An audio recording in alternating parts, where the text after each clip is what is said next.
What's sleep maxing? Experts weigh in on the social media trend. Did you remember to wear your red light glasses, eat a kiwi fruit, take your supplements, insert your nostril expanders, and make sure your room is completely dark before heading to bed? Forget the simple bedtime routine of brushing your teeth, washing your face, and putting on pajamas. Now people in search of the perfect sleep routine are adding steps that can include supplements, specific foods, certain apps and other devices, and a layered beauty routine. For some, these practices are part of a regimen called sleep maxing, a collection of activities, products or hacks used simultaneously to optimize sleep quality and quantity, said Dr. Anita Sheljakar, Director of the Sleep Medicine Fellowship and Clinical Professor of Neurology at the University of Michigan in Ann Arbor, via email. While sleep maxing's origin hasn't been attributed to a single source, it has become popular among TikTok users trying to improve their sleep. Videos tagged #SleepMaxCrossing have amassed hundreds of thousands of views. In the past, it was thought that sleep wasn't important, said Dr. Jag Sundaram, Professor of Medicine at the Robert Wood Johnson Medical School at Rutgers University in New Brunswick, New Jersey. People would say, "Oh, I get very little sleep, and I get away with that because I need to be able to function and do a lot." I think the trend towards understanding that sleep is actually really important. The reason sleep is important and actually focusing on sleep is a good thing, Sundaram added. But some of the tips and tricks involved in sleep maxing may be questionable at best and harmful at worst. Here's what experts say you should be wary of and what actually works. Some sleep maxing tips are evidence-based. Many of the practices included in sleep maxing focus on basic habits that experts have long touted as the holy grail for sleep health. Those tried and true tactics include sleeping in a cool, dark and quiet room, limiting screen time and exposure to bright lights before bed, not drinking alcohol or caffeine in the several hours before bed, and having a regular bedtime and wake time, experts said.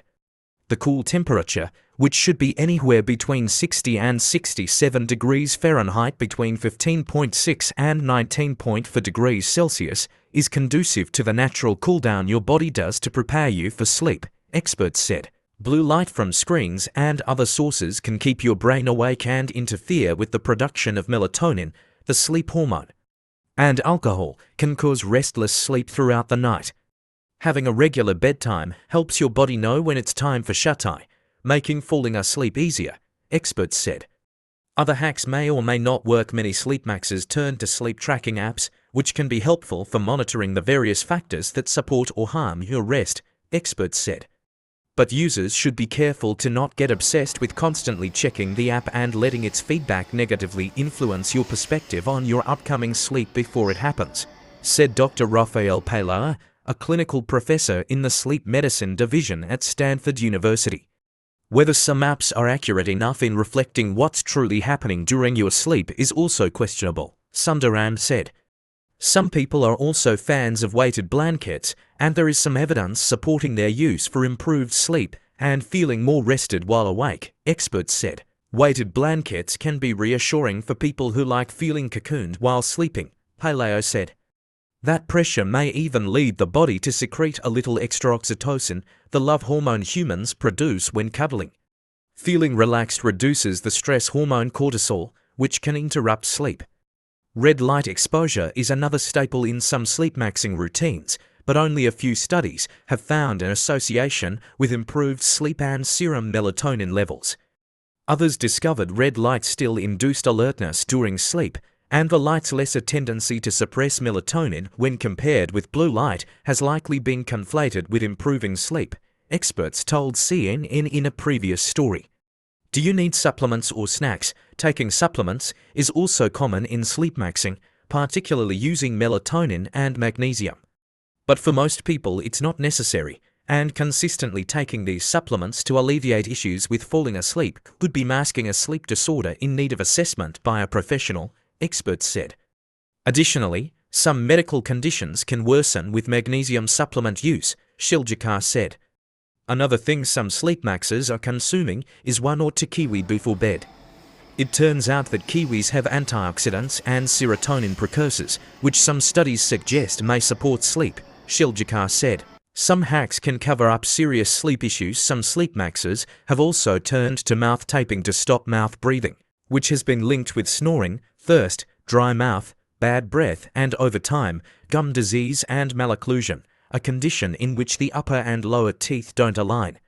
But experts have criticized the TikTok trend as dangerous, especially for those with obstructive sleep apnea, a complete or partial collapse of the airway. Mouth taping can also cause soft tissue damage. Some sleepmaxers are also using nostril expanders, which can be helpful for those experiencing chronic nasal congestion or snoring, Sundaram said.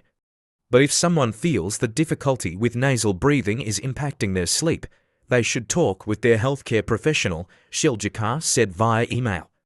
A complicated nighttime routine can be okay. Some of the sleepmaxing fanfare has more to do with looking good rather than sleeping well. Some TikTokers have filmed themselves applying multi-layered beauty routines to their face and hair before bed, then doing a morning shed of all the products upon waking. Different people will find different wind-down approaches to be beneficial, Shiljikar said via email. The key is having a consistent routine and consistent sleep-wake schedule, as these approaches can help with obtaining restful sleep. But sleep should not be a high-pressure chore. Sleepmaxing can backfire if it turns what should be a restorative process into a high-pressure chore, Shiljikar said. For some individuals, being overly attentive to sleep optimization and sleep patterns every night can increase stress and worsen sleep over time. Some people can even develop orthosomnia, an unhealthy obsession with achieving perfect sleep. If you've been consistently practicing proper sleep health habits but are still having trouble getting an appropriate quantity or quality of sleep, talk with your doctor or a sleep specialist who can help treat your problem, experts said.